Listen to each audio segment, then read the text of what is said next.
Halo sobat anime, gas lagi dah. Jawaban langsung aja gaskan. Mereview sedikit dari part sebelumnya saat ini Zovan dia menyebut Gusantong, dan di sini dengan mata petir api hitam miliknya di sini Zovan pada akhirnya dapat memaksa Kunpeng dia melepaskan Gusantong, dan setelah dia berhasil mendapatkan Gusantong kembali di sini Zovan dia pun pergi menuju wilayah tengah. Walaupun memang saat ini Zovan dia sempat diremehkan oleh para penjaga, tapi di sini Zovan dia nggak peduli. Dan dia juga mengaku kepada para penjaga kalau dia adalah sosok yang sedang mengungsi dari wilayah barat untuk mencari kehidupan baru di wilayah tengah. Dan untuk Zovan, karena memang tingkat kultivasinya yang terlihat cukup rendah dibandingkan mereka, para kultivator yang ada di wilayah tengah, dia pun diizinkan untuk dapat masuk. Tapi untuk Gusantong dia pun kesal ketika mereka diremehkan oleh para penjaga yang harusnya dapat mereka singkirkan. Tapi untuk Zovan dia nggak peduli, gimana dia mengatakan kalau dia nggak peduli dengan itu semua. Dan setelah mereka berhasil memasuki kota, di sini Gusantong dia pun bertanya kepada Zovan kenapa Zovan dia menggunakan teknik kultivasi terbalik, yang membuatnya pun bertanya kenapa. Yang membuat Zovan dia mengatakan kalau ini adalah sebuah teknik yang cukup menarik, karena ini adalah sebuah teknik untuk dapat mengolah pikiran.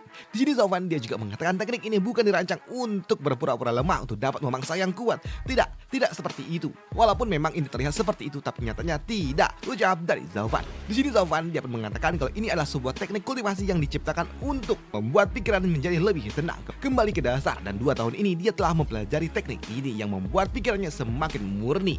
Dan jika dia tidak menggunakan teknik pengolahan pikiran seperti ini setelah dia menghadapi hal gila yang sebelumnya, tentunya itu akan membuat jiwa dan juga pikiran yang pasti akan hancur, ucap dari Zovan.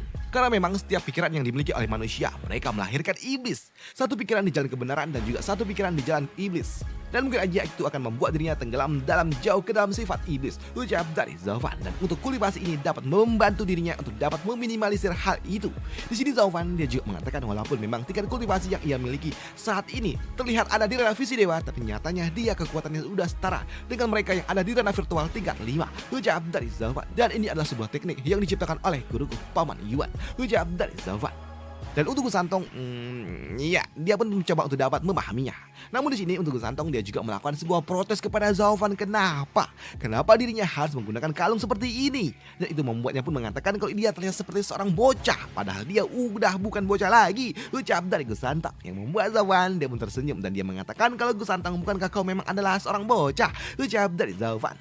Di sini Zovan dia pun mengatakan kalau itu adalah sebuah kalung sebagai tanda keberuntungan untuk dapat memberikan panjang umur dan juga kesehatan untuk putranya, dan dia sebagai ayah tentunya ingin melakukannya kepada Gusantong, ucap dari Zovan. Dan dia meminta kepada Gusantong untuk tetap memakai kalung itu, ucap dari dirinya. Dan semua orang juga pasti akan mengira kalau kemampuan terbang yang dimiliki oleh Gusantong berasal dari kalung ini, bukan berasal dari kemampuan kultivasi yang memang dimiliki oleh Gusantong. Tapi untuk Gusantong dia pun kesal ketika dia harus menggunakan kalung yang besar norak seperti itu. Lagi pula dia sudah berusia 300 tahun. Bagaimana mungkin Zovan ingin memperlakukannya seperti seorang bocah, ucap dari Gusantong.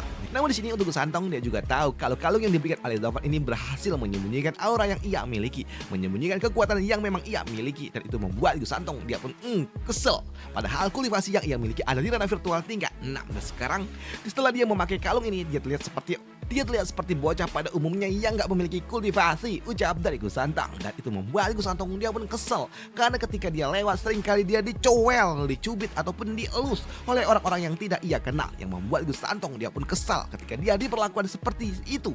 Dan dia ingin sekali menghajar orang-orang yang berani-beraninya menyentuh dirinya seperti itu. Tapi karena perintah dari Zovan membuat dia pun gak bisa melakukannya. Dan untuk Zovan dia pun tertawa dan dia mengatakan itu semua terjadi karena memang dibutuhkan. Di sini Zovan dia mengatakan dengan kultivasi yang dimiliki oleh Gusantong yang cukup kuat dan terlihat seperti bocah, itu tentunya akan membuat Gusantong menarik perhatian bagi banyak pihak, dan itu akan membuat dirimu terus diawasi, ucap dari Zovan. Jadi ya sudah, gunakanlah kalung ini dulu, ucap dari Zovan. Yang membuat Sanji kecil dia pun ya tahu betul apa yang memang dimaksud oleh Zovan. Tapi dia juga meminta kepada Zovan bagaimana jika kalung ini dikecilkan dikit. Kalau terlalu besar ini seperti terlalu norak lah, ucap dari dirinya. Dan dia meminta kepada Zovan kalau ini cukup memalukan. Tapi Zovan dia nggak mau, di mana dia mengatakan kalau kalung ini cocok sekali untuk Gusantong. Dan itu membuat Gusantong dia terlihat seperti lebih polos dan juga lebih menggemaskan, ucap dari Zovan. Dan dengan kalung ini kau terlihat seperti malaikat kecil yang sempurna, ucap dari Zovan, dan bukan terlihat seperti monster yang berbahaya. Walaupun memang kemampuanmu sungguh sangat mengerikan, ucap dari Zovan. Dan siapa yang bisa menebak kalau ternyata di balik penampilan imut sepertimu ini tersembunyi kekuatan yang sangat mengerikan, dan ini adalah senjata yang sangat sempurna yang dimiliki oleh kita. Dan bayangkan saja saat kita bertemu dengan lawan yang kuat dan semua orang tidak menyadari kekuatanmu, dan ketika kau melakukan sebuah serangan satu pukulan itu cukup dapat menghancurkan mereka semua, dan ini adalah sesuatu yang sangat luar biasa, ucap dari Zovan yang membuat Gusantong dia pun membenarkannya. Memang benar, akan sangat luar biasa jika dia tiba-tiba aja memberikan sebuah serangan telak tanpa disadari oleh musuhnya. Nah, itu adalah sesuatu yang sungguh luar biasa, pikir dari Gusantong, yang membuat Gusantong tentunya dia sangat senang, dan dia pun bertanya, lantas kapan kita akan bertemu dengan sosok yang seperti itu, ucap dari Gusantong yang membuat Zovan dia pun berharap tidak bertemu dengan sosok yang mengerikan seperti itu. Sosok yang mungkin jauh lebih kuat dibandingkan dengan dirinya, penguasa kota ini, pikir dari Zovan. Di sini Zovan dia juga tahu kalau pemimpin dari wilayah yang ada di kota ini adalah seorang ahli yang sangat kuat, ahli nomor 1 yang ada di wilayah timur, dan saat ini dia telah bergabung dengan wilayah barat, dan dia adalah salah satu dari 9 raja pedang yang dimiliki oleh wilayah tengah, ucap dari Zovan, dan dia adalah Sang Wan Fei. Di sini Zovan dia juga mengatakan kalau dia mendapatkan sebuah peta yang diberikan oleh Langsung sebelumnya tentang Gua Tiandi, dan sepertinya tempat itu adalah tempat yang luar biasa, dan yakin kalau itu pasti dimiliki oleh Raja Pedang. Dan dia juga yakin kalau sepertinya tempat itu ada di istana Raja Feiyun, ucap dari Zovan. Dan jika mereka bertemu dengan sosok itu, tentunya itu akan sangat berbahaya, ucap dari Zovan. Tapi mendengar itu semua membuat Gusantong dia pun bertanya, jika saja memang tempat itu adalah tempat yang sungguh luar biasa dan ada di dalam istana dari Raja Feiyun, tentunya tempat itu pasti akan dijaga oleh para ahli yang sangat-sangat kuat. Dan menyelinap untuk dapat masuk dan juga menyelidiki, tentunya itu akan sangat mustahil bagi mereka untuk dapat melakukannya, ucap dari Gusantong. Dan dia juga mengatakan kalau sebelumnya Zovan dia mengatakan kalau tempat ini dipenuhi dengan para ahli yang sangat kuat, bahkan jika dirinya dan juga Zovan bersatu menghadapi ahli itu, tentunya belum tentu mereka dapat memenangkannya. Lantas jika memang sesulit itu, bagaimana jika mereka menggunakan Long Jidan saja untuk dapat memusnahkan mereka semua, dan itu adalah sesuatu yang bisa mereka lakukan, ucap dari Gusantong. Tapi Zovan dia pun menolak untuk dapat melakukannya. Di sini Zovan dia pun enggan untuk dapat menggunakan Long Jidan lagi, kecuali memang benar-benar dalam kondisi yang sangat-sangat terdesak, karena dia tidak mau menggunakan dan juga membuang-buang harta yang memang sangat luar biasa, ucap dari Zovan. Di sini Zovan dia pun juga mengatakan kepada Gusantong kalau sebelumnya mereka melewati gerbang kota dan melihat penjagaan yang sangat ketat dan juga sangat berhati-hati, yang membuat Zovan dia pun yakin kalau sepertinya di wilayah tengah ini beberapa waktu lalu pasti terjadi sebuah peristiwa hingga membuat mereka terlihat sangat-sangat waspada, yang membuat Gusantong dia pun bertanya apakah mungkin itu semua terjadi karena ini adalah salah satu dari 9 ibu kota yang ada di wilayah tengah, ucap dari Gusantong. Tapi tidak untuk Zovan.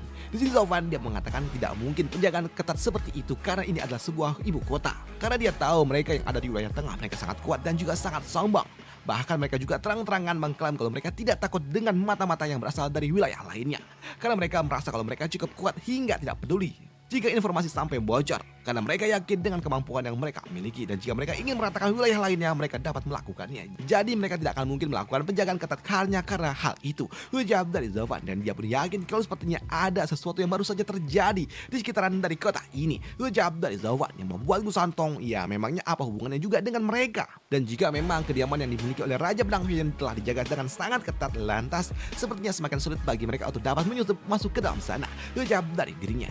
Tapi berbeda dengan Zovan. Di sini Zovan dia pun mengatakan jika saja memang ada sebuah peristiwa yang sangat besar dan juga mengganggu, itu akan membuat dirinya mendapatkan banyak sekali keuntungan. Dan jika memang perselisihan terjadi di kota ini, itu akan membuat mereka bisa menjadi seorang nelayan yang akan mengambil keuntungan di antara dua kubu yang sedang berkonflik, ucap dari Zovan, yang membuat Gusantong dia pun membenarkannya. Ketika ada dua kubu yang saling berselisih, kita bisa mengambil jalan tengah dan memanen itu semua, ucap dari Gusantong. Lantas sekarang apa yang harus kita lakukan, ucap dari dirinya, yang membuat Zovan dia pun mengatakan langkah pertama yang harus mereka lakukan adalah bersembunyi dan melihat keadaan yang akan segera terjadi, ucap dari Zovan. Dan sepertinya kita harus tinggal sedikit lebih lama di kota ini, ucap dari Zovan.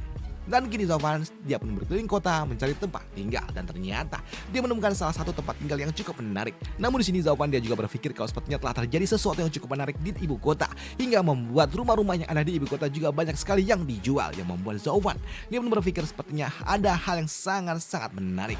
Dan ketika Zovan dia pun bertanya berapa harga yang dijual dari rumah ini, membuat penjaga dia mengatakan kalau dia menjual sebanyak 800.000 batu roh, yang membuat Zovan dia pun berpikir kalau sepertinya ini terlalu mahal nggak sih, ucap dari Zovan. Bahkan saat ini Zovan dia juga mengatakan di wilayah barat aja 800.000 batu roh itu sudah dapat kediaman yang sangat gede, udah kayak istana. Bahkan kediaman sebesar ini tidak lebih dari 10.000 batu roh, ucap dari Zovan. Dan bagaimana mungkin kediaman yang ada di tempat ini semahal ini, ucap dari dirinya. Karena mau bagaimanapun bagi mereka para kultivator, rumah hanyalah sebuah properti yang tidak berguna, hanya digunakan untuk dapat beristirahat. Sedangkan batu roh adalah sebuah fondasi untuk dapat meningkatkan kultivasi yang dimiliki oleh para kultivator. Dan menukarkan batu roh dengan rumah sebanyak ini tentunya itu agak gimana gitu, ucap dari Zofan. Tapi untuk penjaga dia mengatakan, ya jangan disamakan dong. Masa wilayah barat mau disamakan dengan wilayah tengah? Berbeda. Dan jika saja kau memang memiliki kemampuan di wilayah barat, bukan berarti kau memiliki kemampuan juga di wilayah tengah. Karena wilayah tengah cukup berbeda. Dan untuk diriku saja, jika aku pergi ke wilayah barat, aku akan menjadi sosok yang luar biasa. Tapi nyatanya, ketika aku ada di wilayah tengah, aku hanyalah seorang penjaga biasa walaupun aku ada di ranah virtual, ucap dari seorang penjaga. Yang membuat Zofan dia juga bertanya, lantas kenapa kau ada di wilayah tengah? Dan bukankah lebih baik menjadi kepala ayam dibandingkan menjadi ekor dari Phoenix? Apakah kau berharap bisa mengukir sesuatu yang luar biasa di wilayah tengah? Ucap dari Zofan yang membuat penjaga dia pun mengatakan memangnya apa yang bisa ia lakukan di wilayah tengah ini dengan bakat terbatas yang ia punya. Ya, memangnya apa yang bisa ia lakukan? Dia hanya bisa menjadi seorang penjaga. Dan dia juga mengatakan kalau sejujurnya sebelumnya dia tinggal bersama dengan tuannya. Dan dia adalah seorang ahli Rana Soul Fusion yang bertugas sebagai seorang penjaga yang ada di kediaman dari Raja Feiyun. Bahkan di sekitaran dari ibu kota mereka juga cukup terkenal. Tapi sayangnya telah terjadi sesuatu. Dan itu juga membuat Zofan dapat bertanya, lantas apa yang sebenarnya terjadi di ibu kota?